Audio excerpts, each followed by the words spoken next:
जय श्री कृष्णा। आगे का वर्णन।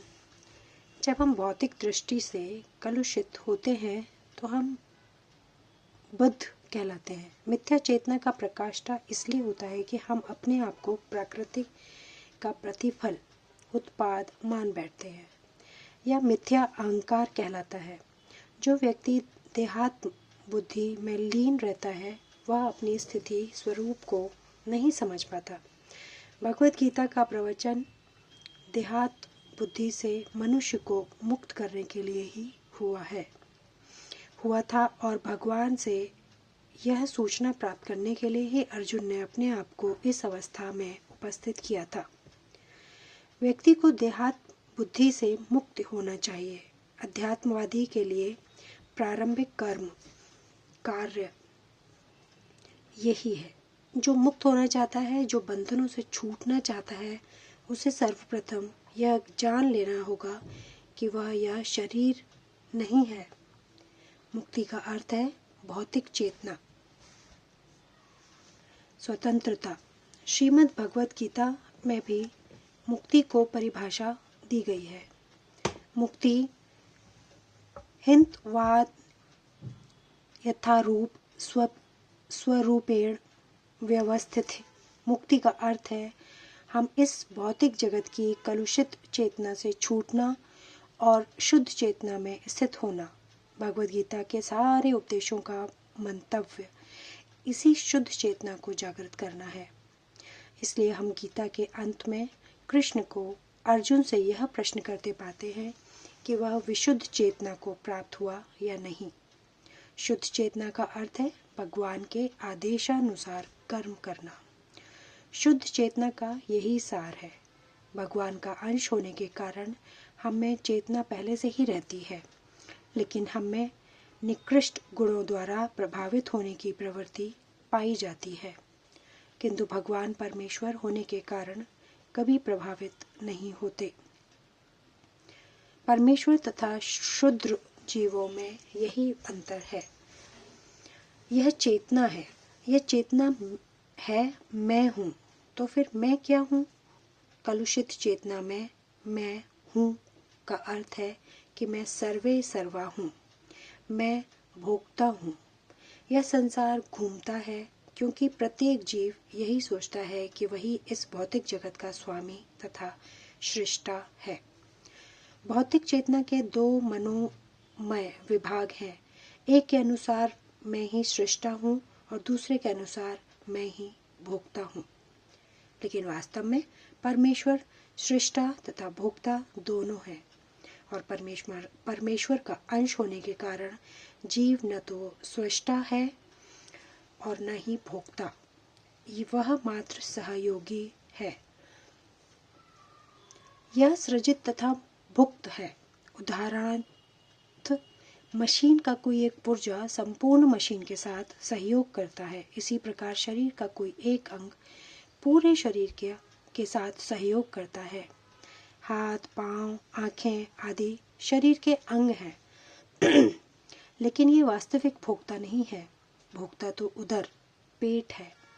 पांव चलते हैं, हाथ भोजन देते हैं, दांत चबाते हैं और शरीर के सारे अंग उदर को तुष्ट करने में लगे रहते हैं, क्योंकि उदर ही प्रधान कारक है जो शरीर रूपी संगठन का पोषण करता है। अतएव सारी वस्तुएं उदर को दी जाती हैं। जिस प्रकार जड़ को सींच कर वृक्ष का पोषण किया जाता है, उसी तरह उदर का भरण करके शरीर का पोषण किया जाता है। क्योंकि यदि शरीर को स्वस्थ रखना है तो शरीर के सारे अंगों को उदर पूर्ति में सहयोग देना होगा। इसी प्रकार परमेश्वर ही भोक्ता तथा सृष्टा है और उनके अधीनस्थ जीवात्माएं उन्हें प्रसन्न रखने के निमित्त सहयोग करने के लिए है। इस सहयोग से हमें लाभ पहुंचता है, ठीक वैसे ही जैसे उदर द्वारा गृहीत भोजन से शरीर के सारे अंगों को लाभ पहुंचता है। यदि हाथ की अंगुलियां यह सोचें कि वे उदर को भोजन न देकर स्वयं ग्रहण कर लें तो उन्हें निराश होना पड़ेगा। सृजन तथा भोग के केंद्र बिंदु परमेश्वर है और सारे जीव उनके सहयोगी हैं। सहयोग के द्वारा वे भोग करते हैं। यह संबंध स्वामी तथा दास जैसा है। यदि स्वामी पूर्णतः तुष्ट रहता है तो दास भी तुष्ट रहता है। इसी प्रकार परमेश्वर को तुष्ट रहना चाहिए। यद्यपि जीवों में भी सृष्टा बनने तथा भौतिक जगत का भोग करने की प्रवृत्ति होती है, क्योंकि इस दृश्य जगत के सृष्टा परमेश्वर में ये प्रवृत्तियां हैं। अतएव भगवत गीता में हम पाएंगे कि परम पूर्ण में परम नियंत्रित जीव, दृश्य जगत, शाश्वत काल तथा कर्म सन्निहित है और इन सब की व्याख्या इन पाठ में की गई है। ये सब मिलकर परम पूर्ण का निर्माण करते हैं और यही परम पूर्ण परम सत्य कहलाता है। यही परम पूर्ण तथा परम सत्य पूर्ण पुरुषोत्तम भगवान श्री कृष्ण है। सारी अभिव्यक्तियां उनकी विभिन्न शक्तियों के फलस्वरूप हैं। वे ही परम पूर्ण है। भगवत गीता में यह भी बताया गया है कि निर्विशेष ब्रह्मा भी पूर्ण परम पुरुष के अधीन है। ब्रह्मा सूत्र में ब्रह्मा की विशद व्याख्या सूर्य की किरणों के रूप में की गई है। निर्विशेष ब्रह्मा भगवान का ब्रह्मांड किरण समूह है। निर्विशेष ब्रह्मा पूर्ण ब्रह्म की अपूर्ण अनुभूति है और इसी तरह परमात्मा की धारणा भी है। 15वें अध्याय में यह देखेंगे कि भगवान पुरुषोत्तम इन दोनों निर्विशेष ब्रह्मा तथा परमात्मा की आंशिक अनुभूति से बढ़कर है। भगवान को सच्चिदानंद विग्रह कहा जाता है। ब्रह्मा संहिता का शुभारंभ इस प्रकार से होता है।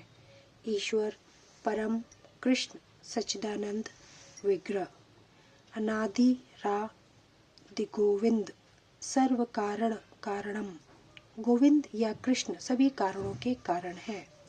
वे ही आदि कारण हैं और सत चित तथा आनंद के रूप है। निर्विशेष ब्रह्मा उनके सत शाश्वत स्वरूप की अनुभूति है। परमात्मा सत चित की अनुभूति है, परंतु भगवान कृष्ण समस्त दिव्य स्वरूपों की अनुभूति है। सत चित आनंद की अनुभूति पूर्ण विग्रह में है। अल्पज्ञानी लोग परम सत्य को निर्विशेष मानते हैं, लेकिन वे हैं दिव्य पुरुष और उनकी पुष्टि समस्त वैदिक ग्रंथों में हुई है। नित्यो नित्याना चेतन चेतनानाम। जिस प्रकार हम सभी जीव हैं और हम सबकी अपनी अपनी व्यष्टि सत्ता है, उसी प्रकार परम सत्य भी अनंत एवं एक व्यक्ति है और भगवान की अनुभूति उनके पूर्ण रूप में समस्त दिव्य लक्षणों की ही अनुभूति है। परम पूर्ण रूप विहीन निराकार नहीं है। यदि वह निराकार है या किसी अन्य वस्तु से घटकर है तो वह सर्वथा पूर्ण नहीं हो सकता। जो सर्वथा पूर्ण है उसे हमारे लिए भवगम्य तथा अनुभवातीत हर वस्तुओं से युक्त होना चाहिए, अन्यथा वह पूर्ण नहीं हो सकता।